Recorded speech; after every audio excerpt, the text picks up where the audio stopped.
Hey man, thanks for coming out tonight. What did you think of my band? Do you really want me to tell you the truth?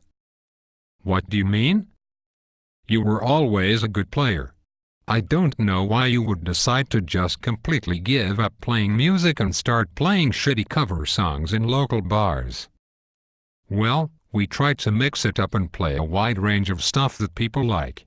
For instance, we play Mustang Sally and Black Dog. Each one of those songs is over 30 years old. Yeah, they're classics. And then we throw in a little Nirvana and Pearl Jam for the younger crowd. Yes, I saw that. When we first got together we made a list of all the songs each of us already knew. And we chose the ones that we all had in common to get started. Then, if at least two of the members knew another song, then the other two would learn those. This way, each one of us had to put in the minimum amount of effort to get ready to start playing gigs. That's about the same amount of effort you put into other aspects of your life, like work. Well, it's the best part of doing this. Even though I don't make that much money at my day job as a construction laborer, I am able to make an extra couple of $100 every weekend playing these bars. When I was writing and playing original music, we never got paid. And barely anyone ever came out to the clubs to see us. With this cover band, we play to a full house every time and get a guaranteed amount of money every week. The reason nobody ever came out to see your original band is because you've always been a tool trying to follow trends instead of actually writing anything good. In the 80s you were a poser, in the 90s you got into fake white man's funk and then grunge. And now you're playing shitty versions of mismatched cover songs.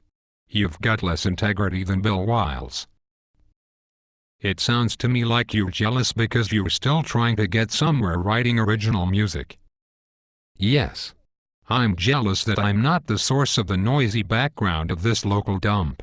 I'm jealous that I own a home and have a good paying job instead of hanging around with 40-plus-year-old pill addicts and alcoholics that still think Led Zeppelin is relevant.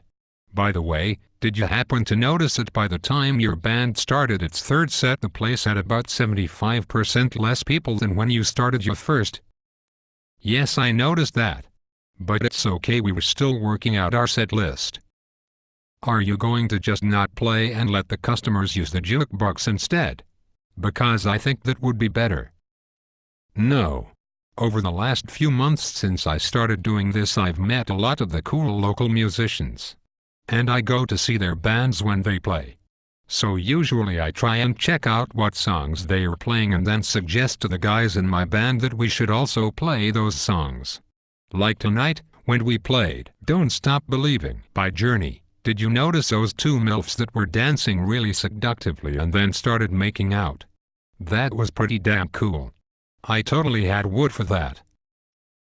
Those two MILFs, as you described them, were both about 45 years old, and later the bartender cut them off and called a cab because they were so drunk they could no longer be trusted to sit on their stools without becoming a safety liability for the bar. One of them threw up in her purse. Nothing that transpired between those two had anything to do with your substandard cover of Journey besides reminding them of a time when they were each younger and more attractive. Beyond that, all that happened was that those two are going to have an awkward conversation tomorrow morning when they take their children from each of their respective trailers to the bus stop. Oh, and I guess a furious masturbation session in your one-room apartment will also result from that. Well, like I was saying, I've been meeting a lot of the cool local musicians. Usually when we have band practice, we talk among ourselves about some of those guys. We look up to the guys that get better gigs than we do and get higher pay. All of us would ditch this band in a second to play with any of them, but that's okay because we all know that our friendships are only superficial and based on this cover band. That sounds pretty retarded, but coming from you, it also sounds about right. Last week, I went down to that big club at the shore that used to be hot in the 70s. Every Wednesday night, they have a local band showcase where bands like ours can play and then be considered to play some of the local clubs and bars that are owned by the biggest promotion company in the state. They don't pay us for the showcase gig, but it's a great opportunity for us to get better gigs. All I had to do was jerk off the promoter in the upstairs bathroom. It's not gay if I didn't like it, and I don't think I did. You're fucking disgusting. He's also the one that advised me to grow this ridiculous goatee and wear clothes like someone in a 70s rock band might wear. Also, our other guitarist wears a hat like Stevie Ray Vaughan. So we're really learning to project our image to the audience for a more authentic experience. I've been trying to ignore your dated and hilarious look all night. I'm still trying to get over the fact that I wasted an entire night coming to see your band. I try to like you, I really do. But you're just so full of shit that you make it impossible for me. You should loosen up and come out to the showcase Wednesday night. I can introduce you to a lot of the important local musicians. Forget about that original music. It's a losing battle. Playing covers isn't so bad. I've been learning a lot of scales and modes that I never knew before. Playing with all these great musicians has really made me a better player. At this point, I've got absolutely no style of my own anymore. I'm just a confused and rockin' mix of a lot of old 60s and 70s rock. That's why I play blues guitar solos in every song, even when it's a rocker.